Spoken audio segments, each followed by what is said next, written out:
I'm Melissa Wilson, 28, sitting in a hotel room with mascara streaking down my face, but strangely calm considering what just happened. Thanksgiving was supposed to be about gratitude, but my parents had other plans. The turkey was barely cold when my father clinked his glass and announced to our entire extended family, "In our eyes, you're already dead." All because I chose paint brushes over spreadsheets. For generations of financial legacy, and I was the first to break ranks. Now, I have a choice about what comes next, and it's not what they expect. Before I dive into this story, let me know where you're watching from in the comments.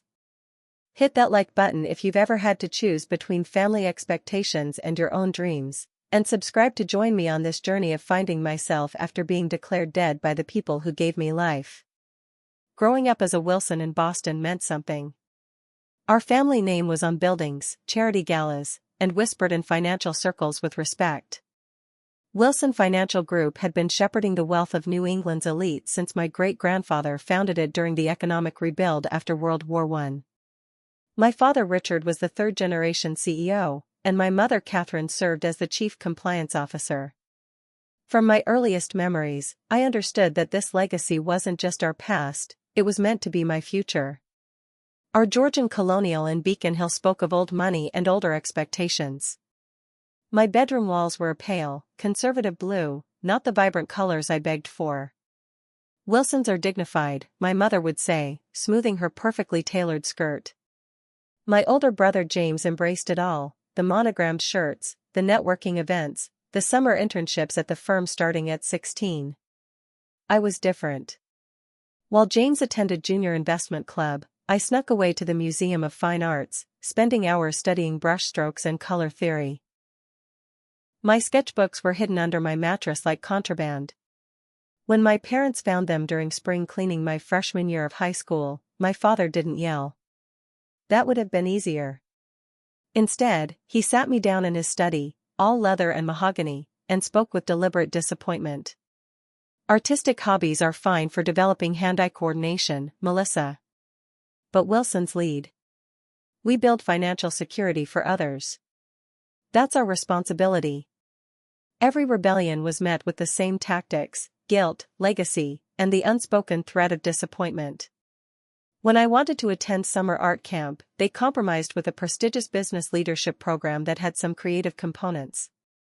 When I joined the art club in high school, my mother reminded me that extracurriculars were for college applications, not pleasure. Harvard Business School doesn't care about watercolors, darling. I learned to compartmentalize. On the surface, I was the perfect Wilson daughter, straight A's, field hockey team captain, student government treasurer. I applied to my father's alma mater and was accepted with congratulatory champagne. My minor in studio art went unmentioned at family gatherings. It wasn't until my junior year at college that something shifted. Professor Sarah Reynolds, my art history teacher, pulled me aside after I presented my analysis of economic themes in post-war expressionism. "You have a unique perspective, Melissa. Your understanding of financial systems gives your artistic interpretations depth most art students lack." She showed me works by former finance professionals who became renowned artists. Sometimes the most powerful art comes from understanding the systems you're critiquing. Those words stayed with me, germinating through midterms and holiday breaks. During senior year registration, I stood in the advisor's office, heart pounding. "I'd like to change my major to fine arts with a minor in finance," I said, barely recognizing my own voice. The family response was swift. My father flew to campus the next day. We sat in a sterile conference room in the administration building. "This is just fear of graduation," he said calmly. "Many students go through this phase. You're afraid of entering the real world." "It's not a phase, Dad. It's who I am." "Who you are as a Wilson," my mother interjected, her voice tight. "Your great-grandfather built something that has sustained this family for generations. Would you throw that away for paint?" The argument lasted hours. In the end, they didn't forbid me, the Wilsons were too sophisticated for outright prohibition. Instead, they framed it as a post-graduation exploration that I would surely outgrow. They even feigned support at my senior exhibition, though my mother's smile never reached her eyes as she asked, "But what will you do with this?" At graduation, standing in my cap and gown, my father handed me an envelope. Inside was an employment contract for Wilson Financial, junior investment analyst position, starting salary well above market rate, with a handwritten note, "Time to grow up. Your legacy awaits." The ultimatum wasn't stated explicitly, but it hung in the air between us. Take the job or lose everything: the apartment they'd purchased for me in Back Bay, the health insurance, the connections, and most painfully, their approval. 2 weeks later, I signed the contract, telling myself it was temporary. Just enough time to build savings, to plan my escape. I convinced myself I could survive in their world while building my own. I was wrong. The Wilson Financial Group headquarters occupied the top 8 floors of a gleaming tower in Boston's financial district. My father's office was on the uppermost floor, glass-walled with views of the harbor. Mine was on the 38th floor. Respectable for a new hire, a reminder of nepotism for everyone else. Each morning I donned the required Wilson uniform, conservative suit, minimal jewelry, hair pulled back so severely it gave me headaches by lunch. The company culture reflected my father's personality: exacting, traditional, and coldly competitive. Quarterly performance reviews were conducted in an open forum where the bottom 10% of performers were publicly critiqued. They called it transparency. It felt like ritual humiliation. Despite my reluctance, I was good at the job. The same attention to detail that made my artwork precise made me effective at analyzing market trends. My father noticed, increasing my client load monthly. Each new responsibility was presented as an honor, though it further chained me to my desk. Weekends became my sanctuary.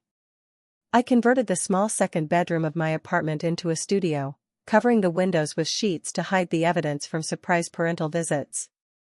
Saturday mornings to Sunday evenings, I painted feverishly, creating the life I wanted in oils and acrylics. 6 months into my sentence at Wilson Financial, I met Andrea Clark from the marketing department. We bonded over sad desk lunches and subtle eye rolls during particularly pompous executive presentations. Unlike the other employees who treated me with wary distance due to my last name, Andrea saw past it. "You don't belong here," she said bluntly one evening as we worked late on quarterly projections. "Your eyes only light up when you talk about your weekend projects." I nearly choked on my lukewarm coffee. "Excuse me? It's obvious. You're an artist trapped in a banker's suit." She slid a brochure across the table. "The Harrington Fellowship for Emerging Artists in New York. The application deadline is next month." The brochure burned in my bag as I rode the elevator to my apartment. A year-long paid fellowship, studio space included, culminating in a group exhibition at a respected gallery. It was everything I wanted and everything my parents would hate. I applied in secret, submitting a portfolio of my weekend work, a series exploring wealth inequality through traditional still-life compositions where objects of extreme value deteriorated at their edges. When the acceptance letter arrived 3 months later, I sat on my bathroom floor holding it, alternating between tears and laughter. Telling my parents required strategic planning. I chose a Sunday dinner at their home, reasoning they wouldn't make a scene before their weekly social calls with family friends. I was wrong again. A fellowship? In New York? My father's voice was dangerously quiet. "You've been with the firm for barely a year, Melissa. This is a prestigious opportunity," I explained, pushing the formal acceptance letter toward them. Only 8 artists were selected nationally. "Playing with paints while the rest of us do actual work," he replied, ignoring the letter. "Do you have any idea what message this sends to our clients? To our employees? My daughter, abandoning ship for a hobby." My mother's approach was subtler. "Darling, of course we want you to be happy. But is this really the time? The Anderson account is just taking off, and you've been making such progress." Her hand rested on mine, manicured nails pressing slightly. "Perhaps in a few years, when you've established yourself properly." The negotiation lasted weeks.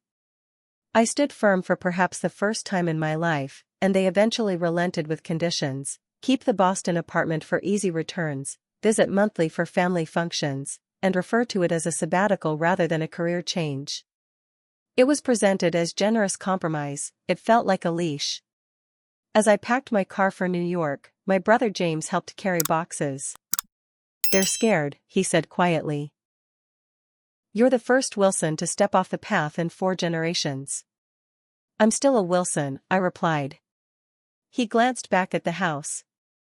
"That remains to be seen." New York welcomed me with its characteristic indifference, a city too busy to care about family legacy or wealth management pedigrees. My studio apartment in Brooklyn was 1/3 the size of my Boston place, with temperamental plumbing and neighbors who practiced trumpet at midnight. I loved it immediately. The Harrington Fellowship provided studio space in a converted warehouse in Red Hook. On my first day, I met the 7 other fellows, photographers, sculptors, mixed media artists, and me, the financial analyst turned painter. Rachel Goldstein, a documentary photographer from Chicago, took one look at my pressed slacks and button-up shirt and said, "We'll fix that," becoming my first real friend in the city. Rachel introduced me to thrift shopping, dollar pizza, and the liberating anonymity of being unknown. For the first time, I wasn't a Wilson, I was just Melissa, figuring things out like everyone else. My wardrobe evolved from muted corporate separates to paint-splattered jeans and vintage blouses. I cut my hair short, a practical choice that felt symbolically weighty as I watched the long strands my mother had always admired fall to the salon floor. The fellowship structure included weekly critiques, mentor sessions, and ample studio time. My early work was technically proficient but emotionally reserved, precisely like me. My mentor, Marcus Rivera, a mid-career artist known for his unflinching societal critiques, pushed me relentlessly. "You're painting what you think good art should look like," he said during our 3rd session. "But you're not painting what you need to say." "What are you afraid of, Melissa?" That question cracked something open. My next series incorporated actual financial documents, prospectuses, contracts, account statements, collaged and partially obscured with paint that represented emotional states, anxiety in sharp red slashes, suffocation in layered blues, rebellion in bright yellows breaking through. I called it balancing the accounts. The monthly trips back to Boston became increasingly difficult.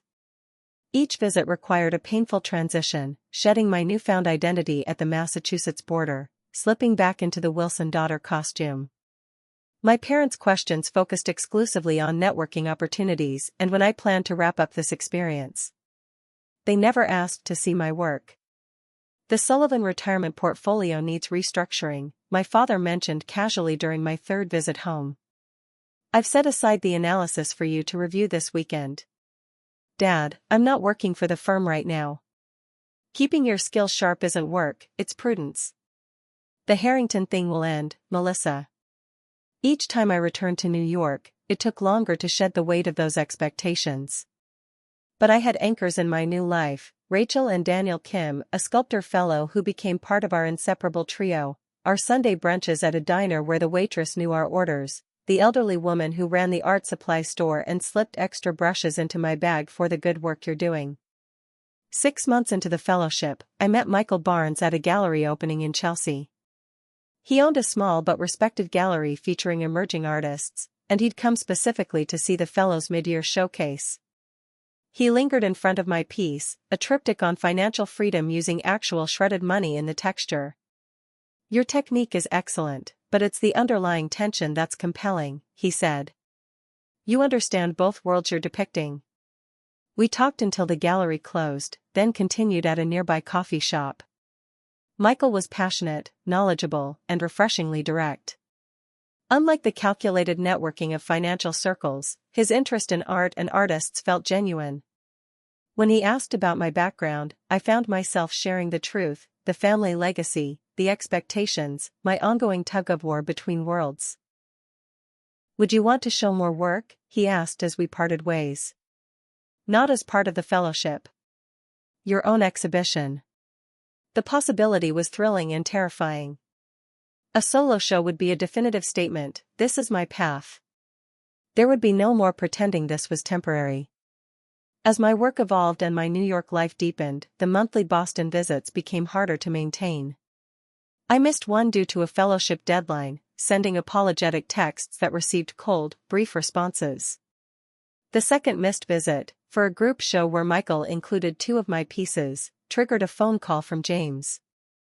"They're talking about selling your apartment," he warned. "Mom's using the word ungrateful a lot. Dad's making noise about your trust fund conditions. You need to come home, Mel." "I'm building something here, James." "They don't see it that way. They see abandonment." When Michael officially offered me a solo exhibition for after my fellowship ended, I knew I wouldn't be returning to Boston or Wilson Financial. The path forward was clear, though not easy. The fellowship would end, but my life as an artist was just beginning. Preparing for my first solo exhibition consumed me entirely. Michael titled it "Breaking Chains" after seeing the full body of work developing in my studio, 20 pieces exploring wealth, obligation, freedom, and identity. The centerpiece was a large-scale painting of a family tree where the roots transformed into golden handcuffs around a struggling female figure. "This show will make people uncomfortable in the best way," Michael said during installation. "You're saying something important about privilege and its price." Our professional relationship had evolved into something more personal over the previous months. Coffee discussions about art became dinners where we talked about everything from childhood memories to future dreams. His belief in my work bolstered my confidence, but more importantly, his understanding of my family situation provided perspective I desperately needed. "They raised you to be a good steward of wealth," he observed one evening. "Have you considered that your art might actually fulfill that mission, just not the way they imagined?" The idea resonated. My work critiqued the financial systems my family perpetuated, but it also educated viewers about those very systems. Perhaps I was still fulfilling the Wilson legacy of financial stewardship through education rather than management. 2 weeks before the exhibition opening, the impossible happened. Artforum magazine featured my fellowship work in their Emerging Artists section, with a specific mention of the upcoming show. The validation was overwhelming. Years of hiding sketchbooks under my mattress culminated in professional recognition that even my parents couldn't dismiss. I sent them the article with a formal invitation to the opening. James called immediately. "They're coming," he said, sounding surprised. Dad actually cleared his schedule. "Are they pleased?" I asked, hating how much I still craved their approval. "Let's say they're intrigued. And concerned about the family name being attached to anything controversial." The opening night gallery was crowded beyond expectations. Art world insiders, fellowship colleagues, and curious newcomers drawn by the Artforum mention packed the space. Michael worked the room professionally, but his proud glances my way felt personal in the best way. Rachel and Daniel appointed themselves my emotional support team, keeping my wine glass full and steering away conversations when I needed breaks. I was discussing my use of actual financial documents with a curator when a familiar perfume reached me before the voice. "Melissa." My mother stood there in Chanel, my father beside her in a suit that cost more than most people's monthly rent. They looked alien in this Brooklyn gallery with its exposed brick and young, artistic crowd. "You came," I said, hearing the childlike hope in my voice. "We wanted to see what was important enough to abandon your responsibilities," my father replied, eyes scanning the room calculatingly. "Quite a gathering for paintings." I tried steering them toward the art, explaining my techniques and concepts. My mother nodded politely with the same expression she used at charity functions when pretending to care about causes. My father checked his watch repeatedly. "This little gallery is charming," my mother finally said. "Though I imagine the sales won't quite compare to what you'd be earning at the firm by now." "That's not why I do this," I replied. Clearly, my father interjected, gesturing toward a piece where I'd incorporated shredded dollar bills. "Some might consider this desecration of currency." "It's metaphorical, Dad. It's wasteful. Much like this entire episode in your life." The conversation deteriorated from there, their voices rising as they enumerated my failures, abandoning family tradition, wasting my education, embarrassing them socially. Gallery patrons began noticing, conversations hushing around us. People recognized our name in that magazine, my mother hissed. The Wilson name attached to this, rebellion. It's not rebellion, it's my career, I insisted. My life. This isn't a life, Melissa. It's a tantrum, my father said. It's time to come home now. You've had your fun. Michael appeared at my side, introducing himself with professional calm despite the obvious tension. Mr. and Mrs. Wilson, I've been following your daughter's development as an artist for months. Her work is exceptional, not just technically, but conceptually. She's saying something vital about our relationship with wealth and obligation. My father assessed Michael coldly. And you are? Michael Barnes. Gallery owner and Melissa's colleague. The slight pause wasn't lost on my parents. My mother's eyebrows rose fractionally. I see, my father said. Well, Mr. Barnes, while we appreciate your investment in our daughter's hobby, the Wilson family has actual responsibilities. Melissa has clients waiting for her return. I'm not coming back, I said firmly. This is my path now. Then you're making a grave mistake, my father replied. One you'll regret when this art world infatuation inevitably ends. And this, gallery owner infatuation as well, I imagine, my mother added with a pointed look at Michael. They left before viewing the rest of the exhibition, my father's parting words hanging in the air. The Wilson name means something, Melissa. Remember that before you continue dragging it through your paint. The show was a critical success. 3 pieces sold that night, including the family tree centerpiece to a prominent collector. Reviews praised the unflinching examination of golden handcuffs and my unique perspective on wealth as both privilege and prison. But as I lay awake that night in Michael's loft, their rejection eclipsed the triumph. Why can't they see that this is valid? I whispered into the darkness. Why isn't this enough? Because it challenges everything they've built their identities around, he replied, pulling me closer. And that's exactly why your work matters. The success of Breaking Chains created professional momentum, more press coverage, inquiries from other galleries, a university lecture invitation. But it also triggered escalating conflict with my family. They cut off my remaining financial connections systematically, like surgeons excising a tumor. First came the email from the family attorney. Pursuant to your career change, your health insurance coverage through Wilson Financial Group will terminate at month's end. Additionally, the trustees have reviewed the education fund conditions and determined that your current activities constitute abandonment of the agreed-upon career path. Repayment of the graduate education portion will be required within 90 days. I had expected the health insurance cut. Corporate policy affected even family members. But the education fund demand was purely punitive. My graduate business degree had been encouraged and celebrated when they believed it served the family purpose. Now it was being weaponized. James called a week later, his voice uncharacteristically hesitant. It's getting ugly, Mel. Dad's making calls. What kind of calls? To people in the art world. Collectors, gallery owners. Anyone with financial ties that could be leveraged. He's trying to sabotage my career? The thought was so beyond normal parental disappointment that I struggled to comprehend it. He sees it as protecting the family reputation. Mom's talking about your public rebellion at dinner parties, spinning it as a phase. They're determined to wait you out. Managing without family support proved challenging but not impossible. I found health insurance through an artists' association, though the premiums ate a significant portion of my fellowship stipend. Rachel helped me create a payment plan for the education fund demand. The monthly apartment maintenance fees for the Boston property they still legally controlled became another leverage point. Bills mysteriously increased, accompanied by terse notes about property upkeep standards. As summer turned to fall, a formal invitation arrived for Thanksgiving at my parents' home.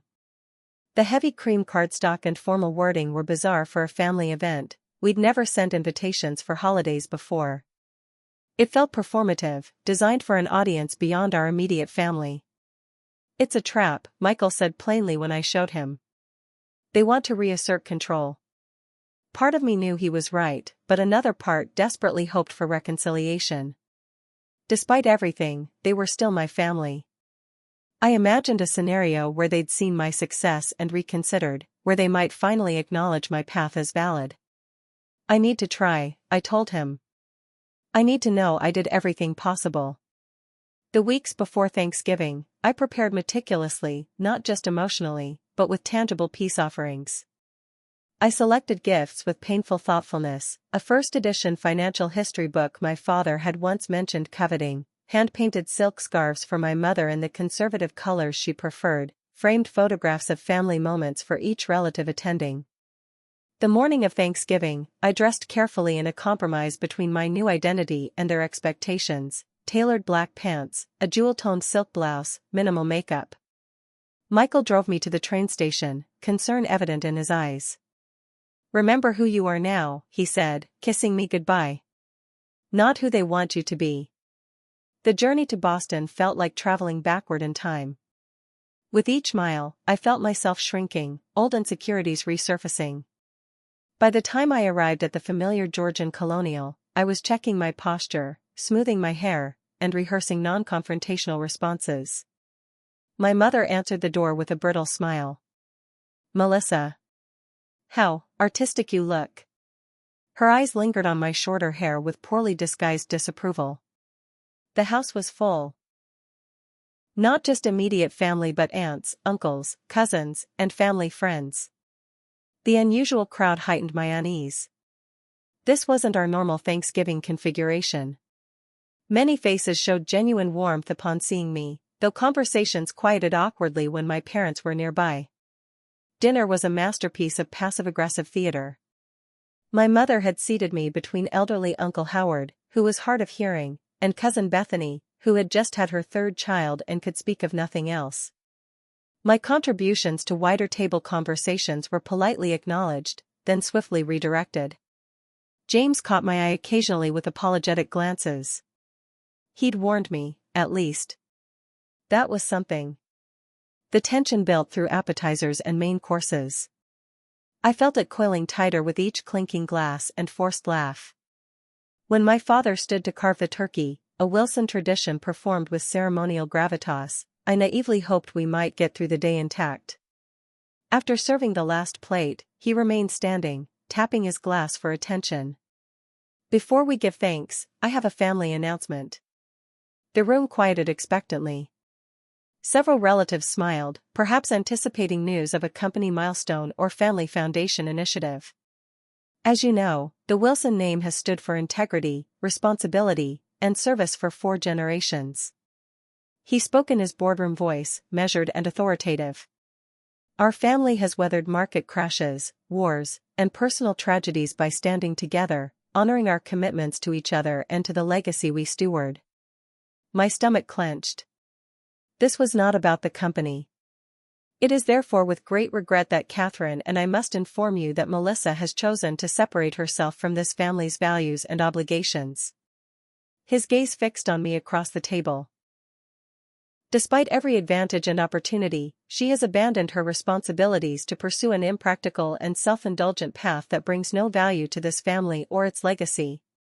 Shocked murmurs rippled through the room. My Aunt Eleanor gasped audibly. "We have attempted reason, patience, and generosity," my mother added, standing beside my father in practiced solidarity. "All have been rejected in favor of painting pictures in New York.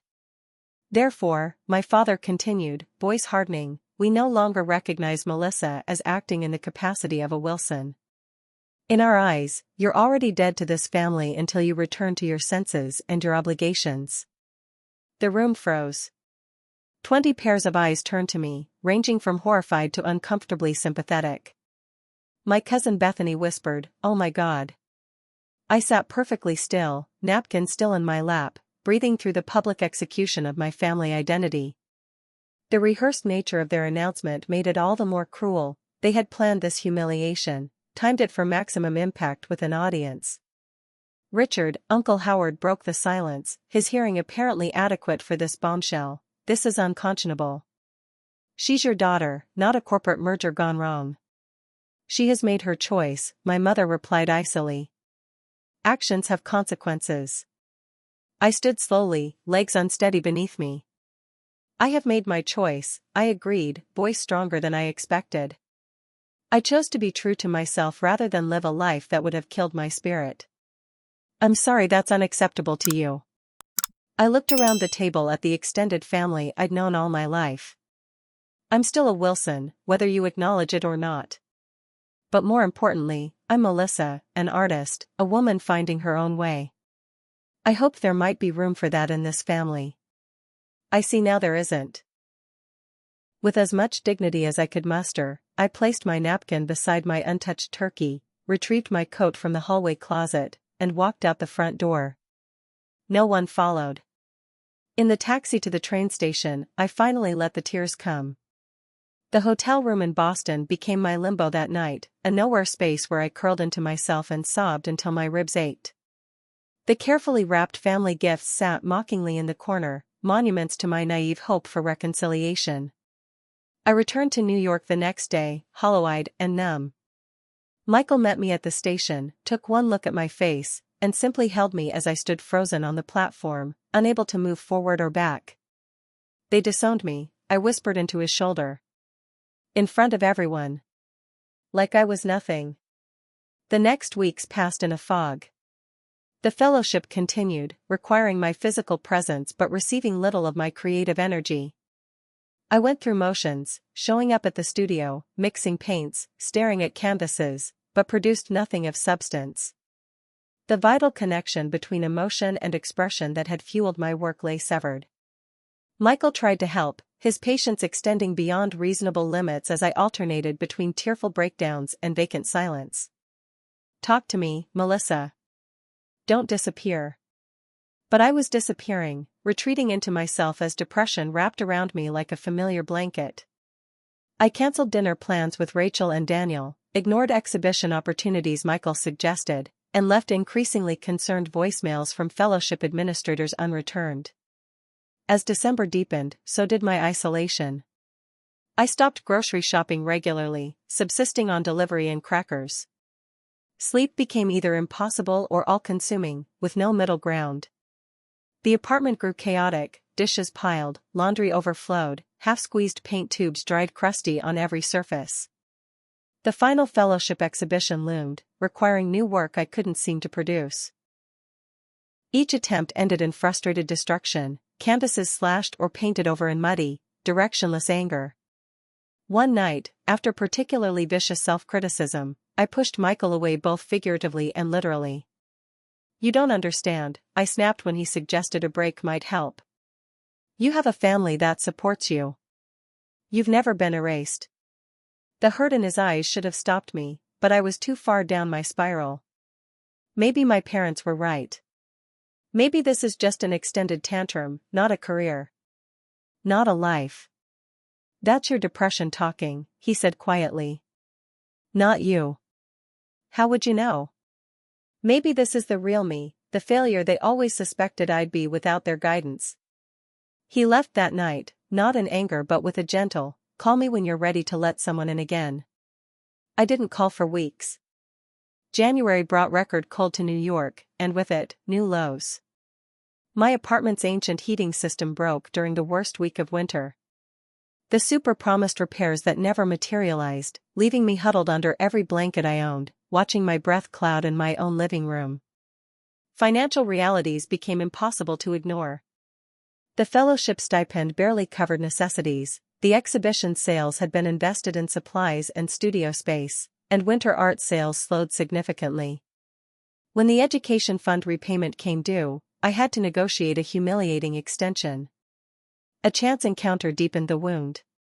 Rushing to make a rare commitment, a meeting with a potential commissioned work client, I literally ran into Andrea from Wilson Financial on a Manhattan street corner. Melissa. I hardly recognized you, she said, taking in my unwashed hair and paint-stained coat. After awkward pleasantries, she hesitated, then added, I should probably tell you, there are rumors at the firm. Your father has been telling clients you had a nervous breakdown. That you're finding yourself before coming back to the real world. The revelation shouldn't have surprised me, yet it cut deeply. They weren't just erasing me from the family, they were rewriting my narrative entirely. Even James grew distant. His texts became infrequent, his calls non-existent. When I finally reached him in February, his voice was guarded. "I'm getting married in June," he said. To Caroline Bennett. The Bennett family were longtime Wilson Financial clients and social equals. The perfect alliance. "That's wonderful," I managed. "I'd love to be there." The silence stretched painfully before he replied, "It's probably better if you weren't, Mel. Dad's making the arrangements and it would just create tension." "I'm your sister." "I know. But I've worked hard to rebuild things after your departure. I can't risk that right now." The betrayal of my once ally broke something fundamental. After the call, I threw myself into frantic work on the fellowship final pieces, staying in the studio for 36 hours straight. When the deadline arrived, I was still glazing, framing, making desperate adjustments to work that felt as broken as I was. I made it home somehow, collapsed without eating, and slept through the alarm for the installation day. Rachel, worried after not hearing from me for days, used the spare key I'd given her months earlier. She found me unconscious from exhaustion and dehydration in my freezing apartment, unfinished work scattered around me. In the emergency room, as they administered fluids and monitored my too rapid heartbeat, Rachel held my hand with tears in her eyes. "This is exactly what they want," she said fiercely. "For you to fail so badly you crawl back to them broken. Is that what you want, Melissa?" Looking at the hospital ceiling, I finally confronted the truth. I was letting them win by self-destructing. My rebellion wasn't creating art, it was destroying myself to spite them. "No," I whispered. "That's not what I want." Recovery began with small acts of surrender, not to my parents, but to the necessity of help. I moved temporarily into Rachel's apartment while mine underwent heating repairs. I accepted the therapy referral from the hospital social worker. I called Michael, voice shaking, and said the hardest words, "I need help." Dr. Lauren Thompson specialized in family trauma and creative blocks. Our first session, I sat stiffly on her office couch, providing clinical details of the Thanksgiving disowning like I was describing someone else's life. "Melissa," she interrupted gently, "where do you feel that memory in your body?" The question bypassed my intellectual defenses. Suddenly I was sobbing, pointing to my chest where the pain lived, unable to speak through the tidal wave of grief I'd been suppressing. That first breakthrough opened the floodgates. Twice-weekly sessions became lifelines as I navigated the complex landscape of family trauma. Meanwhile, practical rebuilding continued. The fellowship administrators granted a compassionate extension after Rachel explained my situation. Michael and I cautiously reconstructed our relationship, beginning with professional collaboration on completing my fellowship pieces, gradually allowing the personal connection to rekindle. "I don't need you to be perfect," he told me one evening as we walked through a light spring rain. "I just need you to let me in when things get dark." My art transformed during this period. Instead of intellectual critiques of financial systems, I created raw, visceral explorations of exclusion, belonging, and rebirth. The technical precision remained, but now served emotional authenticity rather than academic concept. For the first time, I painted without considering how others, particularly my family, might judge it. Dr. Thompson helped me recognize that my parents' rejection reflected their limitations, not mine. "They can only love a version of you that confirms their worldview," she explained. "That's not love, it's narcissistic extension." Slowly, I assembled a chosen family among my New York connections. Sunday brunches with Rachel and Daniel evolved into weekly traditions. Michael introduced me to his eclectic circle of gallery owners, artists, and arts administrators who accepted me based solely on my work and character. My studio mates from the fellowship formed a critique group that continued meeting long after our formal program ended. 3 months into therapy, I received an unexpected call from Professor Sarah Reynolds, my college mentor. "The International Contemporary Art Exhibition is accepting submissions," she said after catching up. The theme this year is identity in fracture. Your recent work would be perfect. The exhibition was a major platform, featuring established and emerging artists from around the world. The opportunity both thrilled and terrified me. Do you think I'm ready for something that visible? I asked, thinking of my parents' potential reaction. That's exactly why you're ready, she replied. Art that scares you is usually worth making. The application required a new body of work alongside an artist's statement explaining my approach to the theme. The process forced me to articulate the transformation of my artistic identity following family rejection. Working through sleepless nights and inspired days, I created Rebirth After Death, a series exploring how we reconstruct identity after fundamental relationships are severed. The centerpiece used actual documents from my life, my Wilson financial employment contract, the Thanksgiving invitation, even my birth certificate, deconstructed and reformed into a phoenix-like figure emerging from corporate blue ashes into vibrant color. The piece was technically my most ambitious and emotionally my most authentic.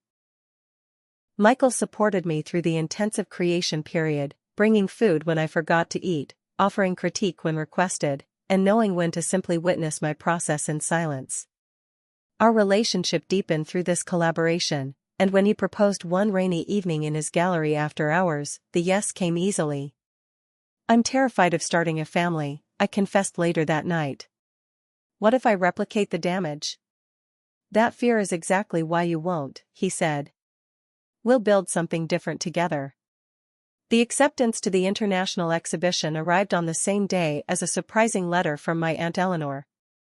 Unlike the rest of the extended family who had maintained awkward silence since Thanksgiving, she wrote with straightforward support.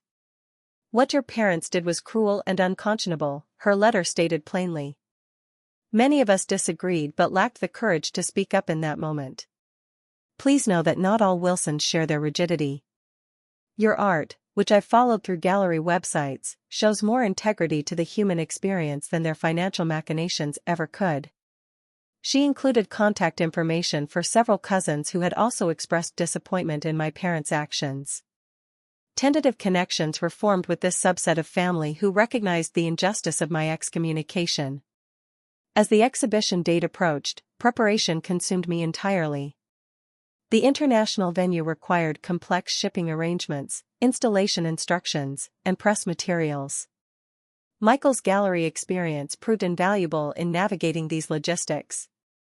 The night before my departure for the exhibition, we hosted a small gathering of friends, Rachel and Daniel, Professor Reynolds who had flown in specially, studio colleagues, and surprisingly, 2 cousins who had reconnected through Aunt Eleanor. To Melissa, Rachel toasted, raising her glass. Who taught us that sometimes being declared dead is the beginning of really living. The exhibition opening exceeded all expectations. Art critics praised the emotional honesty and technical sophistication of Rebirth After Death. The Phoenix piece sold to the museum's permanent collection, an honor almost unheard of for an emerging artist. Interviews with art publications spread my story further, though I carefully avoided directly naming my family or their business. Standing in that international gallery, surrounded by artists I had studied and admired, I finally felt the weight of the Wilson name lift from my shoulders. I was simply Melissa, artist, fiancée, friend, survivor, and for the first time, that felt like more than enough. 1 year after the disastrous Thanksgiving, Michael and I married in a small ceremony at a sculpture garden in Brooklyn. White fairy lights twined through installation pieces, creating a magical landscape for our unconventional wedding.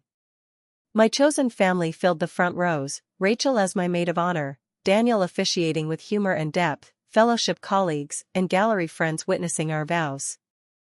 The absence of my parents and brother created a palpable hole, but other family members helped fill the gap. Aunt Eleanor attended, elegant and supportive, along with cousins Julia and Thomas who had maintained contact despite family pressure. Their presence felt like threads connecting me to my history without binding me to its limitations. During the reception, as Michael and I shared our first dance to Nina Simone's Feeling Good, I noticed a figure hovering at the garden entrance. James, looking uncomfortable in his tailored suit, hands shoved in pockets, watching uncertainly. When our eyes met, he gave a small, hesitant wave. I excused myself from Michael with a quick explanation and crossed to my brother, emotions turbulent. Quite a different scene from the Wilson charity galas, James said awkwardly. What are you doing here, James? He shifted, uncomfortable with direct emotion as all Wilsons were trained to be. I told them I had a client meeting in New York. I just couldn't miss my little sister's wedding. Even if I was too cowardly to RSVP properly. The admission cost him visibly. James had always been the perfect Wilson's son, rarely deviating from expectations. This small rebellion represented more courage than I had previously credited him with. How did you know where to find us? Aunt Eleanor, he admitted. She's become quite the family rebel herself. Dad's barely speaking to her. We moved to a quieter corner where James filled me in on family developments. My parents remained entrenched in their position, but cracks were appearing in the extended family unity. My artistic success had become impossible to dismiss, forcing uncomfortable conversations at family gatherings. They won't admit it, but they follow your career, James revealed. Dad has a file of all your press clippings. I found him looking at your exhibition catalog one night in his study. The information stirred complex emotions, a child's longing for parental approval warring with adult recognition of toxic patterns. Are they ever going to change, James? He sighed, the sound carrying the weight of generations. I don't know, Mel. Maybe not. But I'm trying to. Caroline's pregnancy has me thinking about what kind of father I want to be. He met my eyes directly. Not his kind. As the reception continued, James stayed briefly, meeting Michael with awkward cordiality and watching the interactions of my chosen family with anthropological interest. Before leaving, he hugged me tightly, a rare physical demonstration from a Wilson. You look happy, Mel, he whispered. Really happy. Not Wilson-appropriate occasion happy. The distinction made all the difference. In the months following our wedding, Michael and I moved into a combined home/studio space in Red Hook, a renovated warehouse with high ceilings for large-scale work and plenty of natural light. My career continued its upward trajectory, with gallery representation expanding to Chicago and Los Angeles. The success brought financial security that allowed me to create more challenging, less commercial work. I began developing art therapy programs for young adults struggling with family expectations, using my experience to help others find authentic expression. Dr. Thompson suggested that true healing might require one final act, not for my parents, but for myself. You've been waiting for an apology that may never come, she observed. But you can still create closure. Following her guidance, I sat down to write my parents a letter I might never send. The process was agonizing, drafts filled with accusations giving way to raw grief, finally evolving into something clear-eyed and true. I wrote not to change their minds but to declare my peace. I am not writing to request reconciliation, the final version stated. I'm writing to release us both. You from the daughter you thought you should have, and me from the approval I'll never receive. I am proudly a Wilson in the ways that matter, persistent, dedicated to excellence, uncompromising in my values. Those qualities now serve my art rather than your business, but they remain your legacy in me. I wish you well, even as I build a life you cannot understand. I sealed the letter and, after much consideration, mailed it to the Georgian Colonial in Beacon Hill. No response came, nor had I expected one. The act of writing had been for my healing, not their response. The warehouse studio walls gradually filled with new work exploring chosen family, creative rebirth, and the beauty of imperfect connections. Michael and I established a rhythm of collaborative support. His gallery thriving alongside my studio practice, our professional and personal lives intertwining without subsuming either identity. When the pregnancy test showed positive 6 months after our wedding, the old fears resurfaced briefly, fears of replicating generational damage, of not knowing how to parent without control. But these fears now existed alongside confidence in my capacity to choose differently, to build family based on acceptance rather than expectation. We'll make mistakes, Michael acknowledged as we prepared the studio corner that would become a nursery. But there'll be new mistakes, not repeats of what was done to you.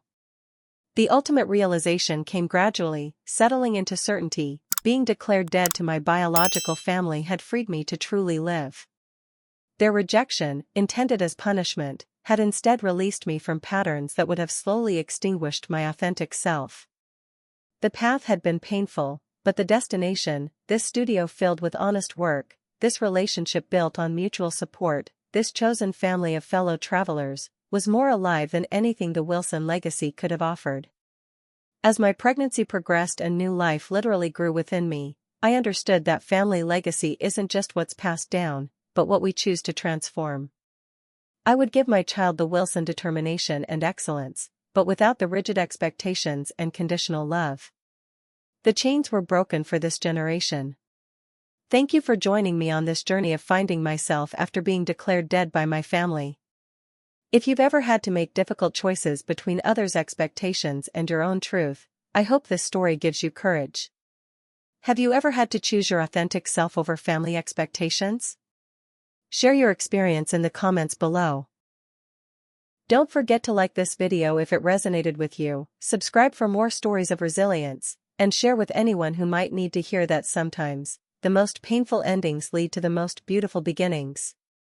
Remember, your worth isn't determined by those who cannot see it, even if they're family.